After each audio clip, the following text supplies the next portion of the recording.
मोदी, जिसके जमाने में गुजरात में मेरे माओ बहनों की इज्जत और आबरू थी। और अटल बिहारी वाजपेयी ने कहा था कि नरेंद्र मोदी तुमने राजधर्म का पालन नहीं किया। मेरे भाई, नरेंद्र मोदी जब से देश की गद्दी में बैठा है, हिंदू और मुसलमानों में नफरत को बढ़ाया है और पूरे देश में दरिंदगी में इजाफा हुआ है। मेरे 50 भाई, उनकी गर्दन मरोड़ी गई। कहीं हाफिज जुनैद को दाढ़ी और टोपी के नाम पर कत्ल किया गया, कहीं गोश्त के नाम पर किसी को मारा गया, कहीं उर्दू मिटाई गई, कहीं हमारी शरीयत पर हमला किया गया। ये सारे वाकयात आपके सामने में। आप अपने वोट को जज्बात का हिस्सा न बनाए। कुछ लोग वोट को 4 दिन में बड़ा त्योहार के तौर पर अपना चाय पान की बुनियाद पर अपने वोट को दाएं बाएं कर देते हैं। मेरे भाइयों, जिस्म फरोशी से भी बड़ा गुनाह ज़मीर फरोशी है। अपने ज़मीर की आवाज पर वोट कीजिएगा। आपको याद होगा, आप सबने वोट देकर और मैंने कुर्बानी देकर फिरका परस्तों को शिकस्त दिया था और हजरत मौलाना असदुल्लाह कासमी साहब की फतह से हमने हमकरार किया था। लेकिन आपको मालूम है कि जब तलाक बिल की पेशी हुई, उस पार्टी ने, जिस पार्टी को वोट देकर आपने जिताया, जिस पार्टी की कैंडिडेट के लिए मैंने कुर्बानी दी, उस पार्टी ने शरीयत के मामले में हमारे आलिम दीन को बोलने नहीं दिया। जब हमारे शरीयत पर भी हमला हो, इस मुल्क में जान पर हमला हुआ, मस्जिद तोड़ी गई, गुजरात में दंगा कराया गया, हमने लाल किला छोड़ा, हमने कुतुब मीनार छोड़ा, बहादुर शाह जफर ने अपने ताज को छोड़ा, सारी मुसीबतें बर्दाश्त की। अब हमारा दीन और ईमान पर भी हमला हो रहा है। और दीन और ईमान पर जब हमला हुआ, उस पार्टी ने, जिस पार्टी को आपने वोट देकर और खुद ईमान कुर्बानी देकर मौलाना को जिताया, उस पार्टी ने हमारे मेंबर पार्लियामेंट को बोलने की इजाजत नहीं दी। जरा दिल पर हाथ रखकर सोचिए, आप पार्लियामेंट किससे भेजे थे? पार्लियामेंट भेजे थे अपने हाथ की आवाज उठाने के लिए। मैं एतमाद के साथ कह सकता हूँ, हजरत मौलाना 4 बार इलेक्शन हार गए थे। उनको 4 बार के इलेक्शन हारने का उनका गम नहीं था, जितना गम उनको तलाक के मामले में उनकी पार्टी ने चुप रहकर करा दिया। मेरे भाइयों, मैं अवैसी आपकी पार्टी से इस दरमियान में आया हूँ। पूरे हिंदुस्तान में कमजोरों आवाज अवैसी साहब है, उस ताकत को ताकत बख्शिए। मैं इस वक्त इलेक्शन नहीं, जंग लड़ने के लिए आया हूँ।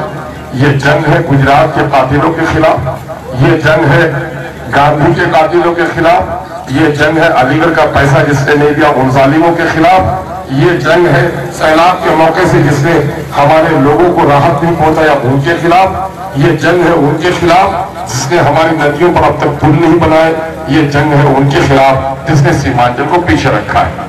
उठिए, जात पात और मदद के ऊपर उठिए। हिंदू, मुस्लिम, सिख, ईसाई सब हम एक सीमांचल की कश्ती के मुसाफिर हैं।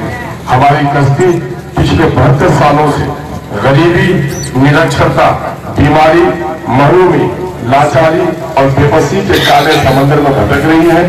इस कश्ती को किनारे तक लगाना आपकी भी जिम्मेदारी है, मेरी भी जिम्मेदारी है। मेरे भाइयों, पिछले दिनों में आपने तीर को वोट दिया था, जिस तीर ने कहा था कि हम भाजपा को रोकेंगे, लेकिन वो भाजपा के वोट में वो तीर जाकर बैठ गई और जो आपकी जीती हुई जंग थी वो जंग आप हार गए। हमें उम्मीद है अब की बार आप धोखा नहीं खाएंगे और अब की बार आप अपने पुराने खादिम का जरूर साथ देंगे। अस्सलाम वालेकुम, आदाब।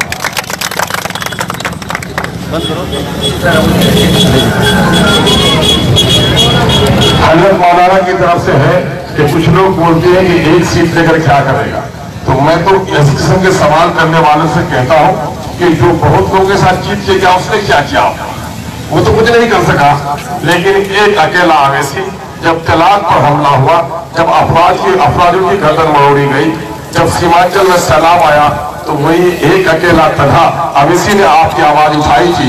जो बहुत लोगों के साथ जीत के गया था वो आपकी आवाज नहीं उठा सका था।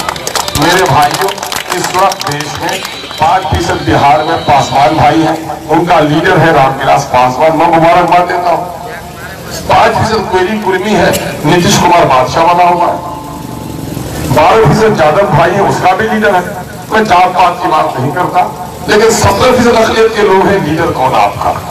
आपका लीडर ये टिकट के खातिर दूसरे का ताबेदार और गुलाम बन जाता है, आपकी आवाज नहीं बन पाता। अवैसी आपको लीडर देने के लिए आया है, बच्चा यतीम बाप के मरने के बाद होती है और कौम यतीम होती है लीडरों को खो देने के बाद। अपने समूह में लीडर पैदा करो, नौजवानों गैरत पैदा करो। वोट हमारा है, इलाका हमारा है और हमारा नेता तय होगा कहाँ, सोनिया के आंगन में हमारा नेता तय होगा नीतीश के दरबार पर। जरा सोचो तो, ये नीतीश उल्टी करके चाहता कि नहीं।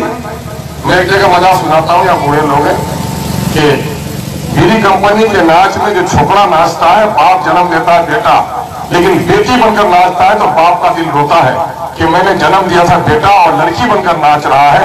कोचा धामन के लोग रो, जिस नेता को आपने वोट दिया था बीजेपी से लड़ने के लिए, आज बीजेपी के मंच पर नाच रहा है। पवाखाली में देख के आओ मेरे भाइयों, क्या करने के लिए दिया था। जिसने तीर को वोट दिया गोया उसने गुजरात के दंगाइयों का साथ दिया।